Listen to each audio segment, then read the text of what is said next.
ஆஃபீஷியலி நாங்கள் சென்னை வந்தாச்சு. ஸோ எங்கள் லக்கேஜ் எல்லாத்தையும் பிக்கப் பண்ணிட்டு சந்தியா அங்கே அவங்க ஹஸ்பண்டை கூப்பிட்றதுக்காக போயிருக்கா. ஸோ அந்த ட்ரிப் ரொம்ப சூப்பர் மெமரபிளாக இருந்தது. அன்எக்ஸ்பெக்டடாக ஒரு ஃபோன் காலில் போட்ட ட்ரிப்பு எங்கேயோ வந்து நிற்கிறோம். நாங்கள் இப்போ வந்து ட்ரிப்பு போனதுலேருந்து வர வரைக்கும் யாரும் சந்தியா வீடியோ ஷேர் பண்ணாதீங்க, ஃபோட்டோ போடாதீங்க, போஸ்ட் பண்ணாதீங்க, ஸ்டோரிஸ் போடாதீங்க. வீட்டுக்கு போயிட்டு ஒரு வாரம் கழிச்சு ஃபோட்டோ போட்டால் உங்க இஷ்டம். இல்லை சூரிய பொம்மையை உருட்டி தான் விடணும்னா உருட்டி விட்டு குளிச்சு இப்போ உருட்டிட்டா அதுவே இருக்கு பக்கு பக்குன்னு இருக்கு. என்ன நடக்குது அவங்கவுங்க வீட்டுக்கு போயிட்டு ஒரு வீடியோ பண்ணிட்டேன். ஓகே. ஸோ நான் இருக்க நிலைமையை பார்த்தா மாற்றம் போயிட்டு வந்து கூட ஒரு வீடியோ போட்டுருவேன்.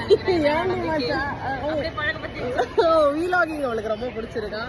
ஸோ இதுக்கப்புறம் பார்ப்போம். பாய் ஷர்மி, பாய்.